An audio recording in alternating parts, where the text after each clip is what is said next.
दिदे किपर त्यसले यस्तो हात राख्दैछ त्यो त आफ्नो ठाउँमा छ त्यो पहिले खेल्दिएपछि त्यो मान्छे प्रेसर आउँछ नि काउन्टर टेक्नु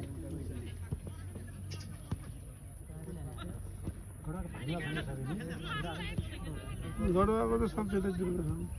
छ बरु छिटो खेल्दिने हो कि यो बेलामा स्लो त्यही हो 7 नम्बर जग्गा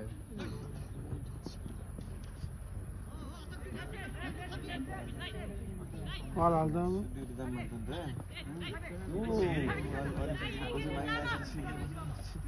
यो अलिक कमजोर रहेछ कि यो बेला यो अलिक रहेछ नि अरू टिम हेरेर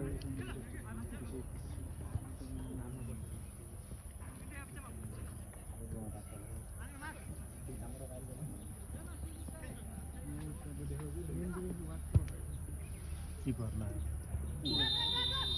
पहिल्यै अफसाइड छ